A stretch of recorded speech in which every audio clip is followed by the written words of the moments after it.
The radio station 94.9 and 99.1 The River. The program is Our Town. I'm the host, Aaron Swenson, and the sponsor is Decorah Bank and Trust. Thanks for tuning in to another edition of the Our Town program this morning. It's a one guest program this morning. Last week, Brad Chamberlain officially took over the duties as president of Luther College, becoming the school's 12th president. We had a wide ranging conversation with Brad earlier this week, and here it goes. Brad Chamberlain, our guest this morning on Our Town. It's brought to you by Decorah Bank and Trust, and you're listening to it on 94.9 and 99.1 The River. Having a conversation this morning with new Luther College president Brad Chamberlain. Brad became the 12th president of Luther College officially last Friday. Before we get going with the conversation and the goal of openness and transparency, I do work as an independent contractor for Luther College when it comes to sports broadcasting, just getting that out there. And Brad, starting with you now. When you arrived in Decorah as a chemistry professor 24 years ago, was eventually leading this institution on your radar screen? No, and so my story, my Luther stories, I think the story of so many of our students and our alumni. I talk about Luther College building big dreams for its people, about pushing people to achieve and to do things that they hadn't imagined doing when they arrived at Luther College. And that's been my story. I came to Luther in 2001 as a professor, intended to retire as a professor, was enjoying my time in the classroom. And as I was working on a variety of projects, opportunities presented itself for me to be engaged in more broader institutional projects, and that opened up some opportunities and some invitations to step into some various roles. And I believe in Luther, and I believe in saying yes to Luther. And so when they've asked me to step into new roles, I've always eagerly done that. And so that's been my story over these 24 years. As you stepped into those new roles, was there a little bit of difficulty knowing the fact you wouldn't have as much one-on-one interaction with students as you did as a professor? That was always something that I, have kept in mind, is that changing from being teaching in the classroom to these administrative roles, that does create fewer opportunities on the day-to-day to interact with students. And that's one of the things I enjoyed most as a faculty member. So I've been intentional about trying to maintain those opportunities. I do guest lecture in the chemistry classroom on occasion whenever I'm asked to do that, but I have sought other ways to maintain connections with students. And in this new role, that is one of my priorities as president, is to find ways to connect with students, whether it's meeting with small groups of them, having meals with them in the cafeteria, of course, being at athletic contests and music performances, but this place is solely focused upon developing its students. And so I want to make sure that I find ways to connect with students frequently and deeply through my time as president. Your hiring was announced last fall, and it was announced last month that you would assume the position, which became official last Friday, moving President Ward to the President Emeritus status. What was the reason the Board of Regents decided to make the transition now instead of July? Hmm. So when I began this process of discernment of whether to answer the call or to explore the possibility of a call to serve as president of Luther College, stepping into that role earlier was not something that I had anticipated. And I think that's something that developed in conversations with President Ward and with the board after my announcement, and thinking about when you have someone who is an internal appointment, such as myself, it creates the opportunity to build momentum quickly and to make sure that we can start some of these projects, continue some of these projects more smoothly. I don't need to spend as much time as an external candidate would getting to know the institution. Obviously, there's things that I still don't know and will show curiosity about. But I think this was a discernment after I was selected, an announced, thinking about ways that we could just build momentum quicker, and having that transition happen in February was the discernment of both myself, the board, and President Ward in order to achieve that. You talked about the positives of being the internal hire and being able to hit the ground running. Are there any challenges with being the internal hire? I don't see them as challenges. I just see them as things that we need to keep front of mind. I think one of the things that I will be intentional about is I've been known within this community in a variety of different roles. My longest appointment was as a faculty member, and I've had, 3 or 4 different administrative roles. So I think one of the things that I'm thinking about is as I interact with students and faculty and staff and community members is helping them to think of me in this new role and kind of where my new responsibilities lie as they compare to my previous responsibilities. In your welcome video that you posted last week, you asked the Luther community to think of 4 words. What were those 4 words, and why did you choose them? So those 4 words are honesty and hope, pride and belief. I think that this is a moment, as Mike Georgine had said for us when he gave that large gift to support the Region Center. It's time for Luther. I do believe at my core that it's time for Luther, that we are poised to respond to the challenges that are facing higher education in particular, in general, but also that Luther's own challenges. But I think the path to doing that is going to be both good, and I think it's going to be hard in some cases as well. And I selected those 4 words, and I'm using the metaphor as the 4 points of a compass because I think we need some guide on that path. And I see those as being the cardinal points to help guide us. We need to be very honest about the challenges we're facing and not be scared about those. We just have to name what they are and take the power away from that uncertainty. We know what we're facing, and how are we going to do that? We have to have hope in our people, in the relevance of our mission, that the world needs Luther College and its graduates. And part of the way that we build that and giving that sense of confidence in self is through building pride and belief. And I see as one of my major responsibilities is help to connect stakeholders back to the college, alumni, local community members, students, faculty, and staff. And I want to build that connection by building pride in the institution. And you touched on one of those in particular being honesty. There's obviously a lot of love, there's a lot of loyalty towards Luther College. And sometimes when there's love and loyalty, that does create some blindness. And I don't present that in a judgmental way. I think we've all been guilty of that in many aspects of our lives. How do you get over that blindness so you can be real about the challenges that you're facing? So I tend to take a data-informed approach to naming and addressing challenges. So I'm trying to be very transparent. Here's what we know about what the challenges are. Here's what we know has been the story at Luther College. Here's what we know has been the story in general education or higher education writ large. How does Luther's story compare to that broader story? What are we hearing and learning about the approaches to lean into those challenges?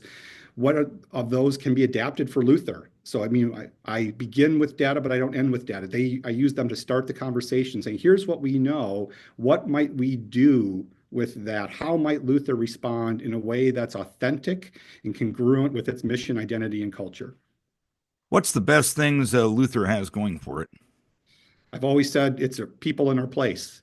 Luther College is about people. It's about students. It's about developing in students a sense of focus upon others. I've always said that one of the things that helps differentiate Luther from other institutions is that what I've heard over the decades is that Luther graduates make everyone around them better. I don't hear that about other institutions. And I don't think that happens by accident. That happens because of the way Luther approaches developing and educating students. And it begins with faculty and staff having their focus located on students and their development. Faculty and staff demonstrate to students that they're focused upon others, and then students internalize that and they develop a sense of focus on others. And in large part, that's all enabled because of where Luther is located in Decorah.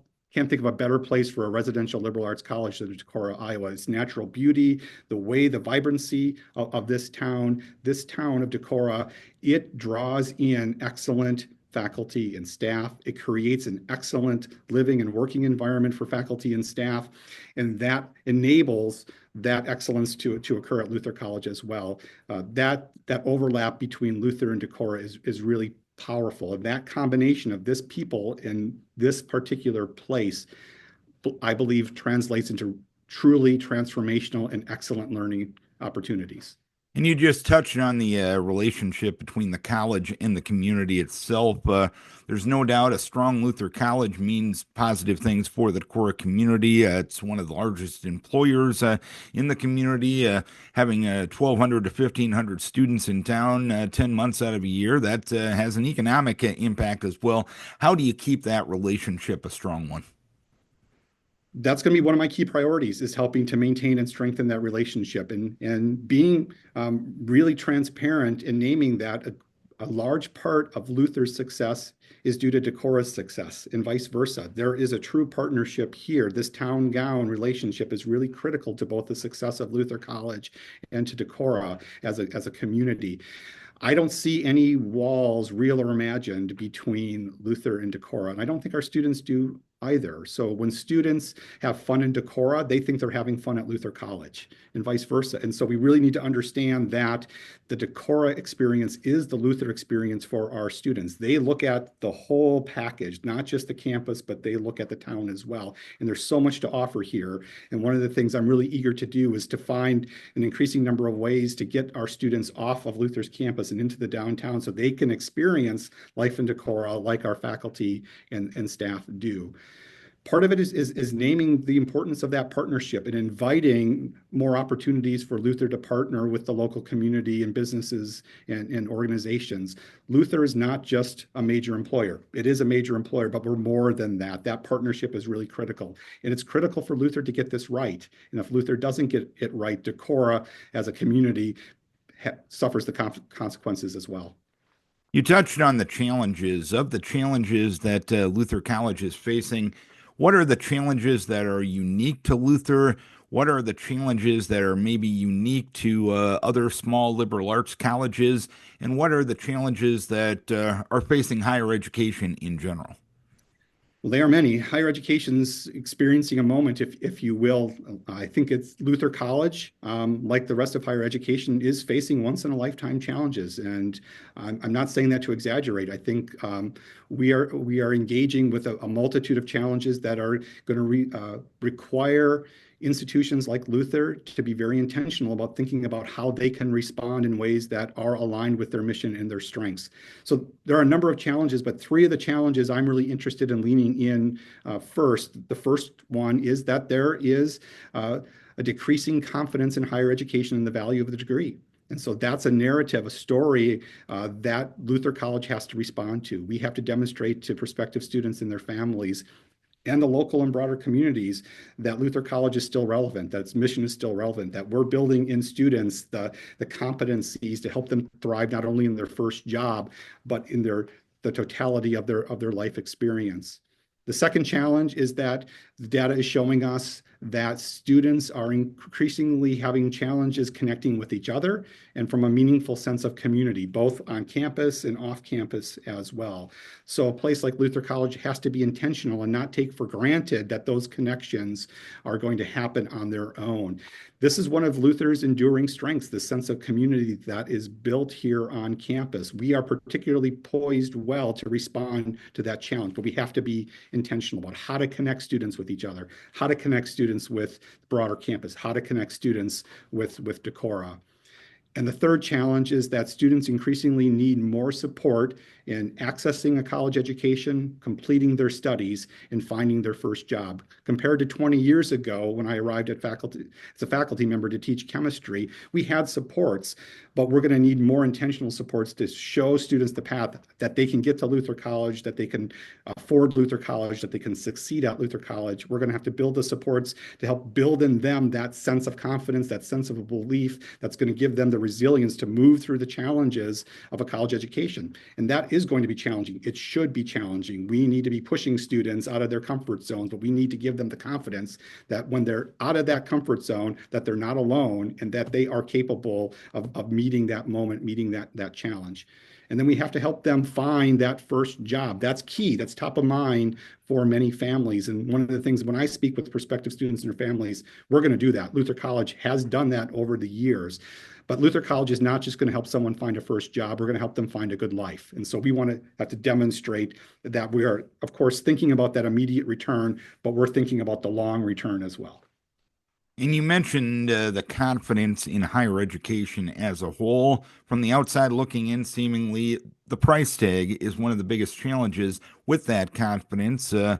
Maybe it's not in education itself, or it's more of, can I really afford that? Will I get a return on my investment? What can be done on the affordability end of things of higher education to make sure that what you're paying, you're going to get in return down the road? So this is a key point that we're going to lean into as we speak with families. We know that affordability and cost is top of mind. And when students select another college, whether they're considering Luther or something else, we know that cost is one of those key factors. And so we need to show them that there's value in their investment. And we also have to help them understand what is the net cost of what they're paying for in terms of what is the sticker price for a private education, what is the true cost for a private education, including one at Luther College.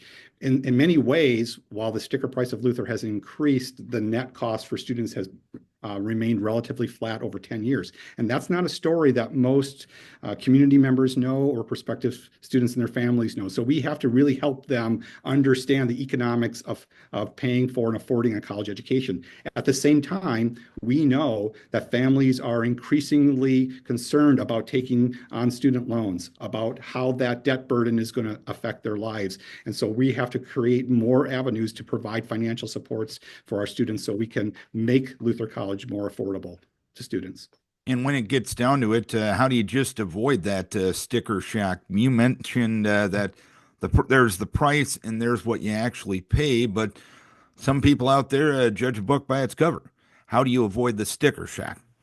Yeah, that is the a question that is facing all of higher education. I think that's a conversation we need to have at Luther. That's a conversation we need to have across the sector. Our ability to have that conversation is frankly limited based upon regulations about how much we can talk with each other. In some ways, this is a network effect and not just a Luther College effect. And so we're trying to understand how that broader environment is affecting our pricing, our price and our pricing strategy, but also we are at a moment now where families are more and more questioning kind of how we are going to market with that. Some colleges are taking a variety of different approaches. We're thinking about all of those with it. I mean, our top priorities are to make sure that families understand that they can afford a Luther college and that there's a value in that Luther college, that Luther education. You talked about in your opening video last week that 5 years running, that in the state of Iowa in the Midwest, that Luther has been labeled as a hidden gem. How do you take a hidden gem and turning into a more known commodity? So that's part of my responsibility is to help, more people see the gem that is Luther College. And so whether it's me speaking in local community events, going to regional and national events in terms of how we are sending messages to our prospective students and families, really lifting up those pride points, other ones that I lifted in that video as well. We need to help families understand that we do an amazing and an excellent job in providing learning opportunities. We have an excellent community and social life here at Luther College. We are well regarded for abilities to develop character. Our facilities, both our learning facilities in particular, but our campus facilities in general compare very, very well to our peers and our competitors with it. So part of that is showing that pride. And that's why that was part of my request of all stakeholders for Luther College to share their pride and belief in Luther College. That is one of the ways that we break that story out more broadly and help Luther College to go from a hidden gem to a gem. Two-part question. How important is athletics to the college, and what is a successful athletic department? How important is music to the college, and what makes the music department a successful one? Hmm. So athletics and music are both what I would refer to as load-bearing walls at Luther College. They are core parts of the student experience and they're core aspects of Luther's identity. Luther needs to have a strong athletics program. It needs to have a strong music program because that's congruent with our mission, that's congruent with our identity. And for me, it goes always down to student experience and it goes into that sense of community building. So about 70% of Luther students are involved in either athletics or music. That's a large majority of our students. And as I talk about athletics and music with a variety of stakeholders, I always acknowledge that a core part of athletics is the contests and the competition. The core part of music is the performances and the concerts. But at Luther, that's not all that they're about. What I am trying to help individuals understand is that athletics at Luther, music at Luther is also about community. That ability of Luther College to develop that sense of focus on others, that ability to build connections that lead to enduring friendships over the decades, that ability to make everyone around them better, in many ways are connected to students' experiences in athletics and music. This is where they learn to create together, where they learn how to set goals with each other, how they learn to achieve goals, how they learn to deal with the times that they don't achieve those goals. So for me, athletics and music at Luther College is about community building and it's about learning. And so one of the things I'm going to ask both of those communities is for us to be explicit about articulating what things does a student learn through their participation in athletics? What things do students learn through their participation in music ensembles? You just touched on the fact that either that 70% of Luther students are either involved in athletics or music, and some are involved in both. Let's be honest about that. How important, though, is attracting students that are outside of those realms? I think that's critical, and that's one of the challenges that I'm going to ask us to lean into. So again, currently it's about 30%. Our relative in terms of if you look at the percentage of students that are participating in music and athletics, that's slightly grown as Luther's overall enrollment has shrunk over the years with that. One of the things I'm thinking about is what's the source of that? Are we losing students who are not involved in athletics or music? And I think that might be the story, and that's something I'm having us lean into to understand better. So we do need to have things for students to find community, to be engaged in, to be learning outside of the classroom if they're not involved in athletics and music. A big part of that is our student organizations. We have over 70 registered student organizations. Student government is a big part of that. Part of it is the nature enthusiasm, the opportunities to participate in outdoor activities in Luther College. But this is one of the key points of the conversations is demonstrating the value proposition for prospective students and their families if they're not directly involved in our athletics or music. A core part of that, and this applies to athletics and music as well, is our reputation for academic excellence. Students need to come to Luther College because they want to be a student athlete, they want to be a student musician, but they also want to engage in an excellent academic program of study at Luther College. And we have that, and that's something we need to talk about as well to make sure that we're drawing students to the college for all of those categories, but I think that's especially going to be important for students who aren't involved in athletics or music. You mentioned that there will be some local and regional events that you'll be attending here in the not too distant future. Did you just touch on a lot of things that we've touched on here this morning? What are your goals in those events, and have you been able to schedule any yet? We are just starting to finalize the year-long schedule for that. We have, of course, some local events. I think the first one's coming up on this Thursday. Have an opportunity to interact with alumni at Pulpit Rock Brewery. We'll have other opportunities throughout the spring as well. We're starting to articulate regional events, whether they be in Des Moines or Rochester, Chicago. We're going to have a year-long engagement strategy with that. Apart from locally scheduled events, one of my key priorities and intents is just to be visible within Decorah as well, whether it's downtown, interacting with people, coffee shops and restaurants. I want to be out at a variety of different school and local events and venues just to be able to speak casually with people. I think it's a key priority for me is to help connect Luther College to the local community. And part of that means that I will be out and interacting with people more regularly. Anything else you want to pass on to the Decorah community, to the Luther community, to anyone that we haven't touched on here this morning? What's your message as you start as the 12th president at Luther College? Well, the two additional words I shared with the Luther community yesterday was thank you. Of all the feelings I felt on my first day on Friday, gratitude was the one I felt the with that.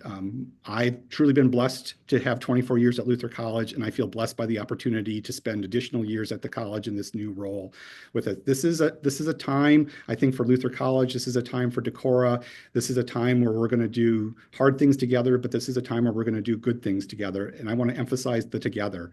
This new chapter at Luther College is not about me, it's about us. And this is something that we're going to write together, something that we're going to do together. So I'm really eager to find and strengthen partnerships between Luther College and Decorah.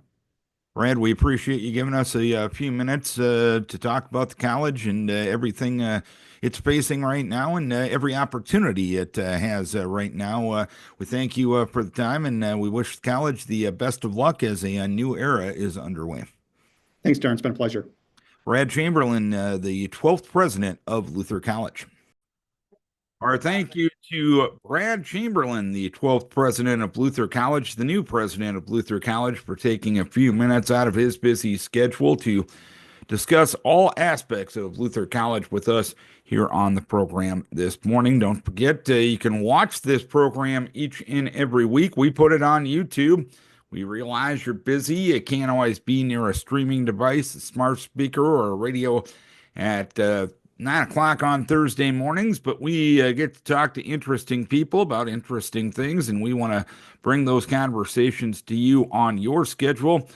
Just search 213 Our Town program if you're out on YouTube. That's a great way to catch up with the program. You can also get the links on all of our Facebook pages of all of our LA Communications radio stations. Thanks to Brad Chamberlain, our guest. Thanks to our sponsor, Decorah Bank and Trust, and we thank you, that's right, you, for tuning in, for logging on, or for watching Our Town on 94.9 and 99.1 The River.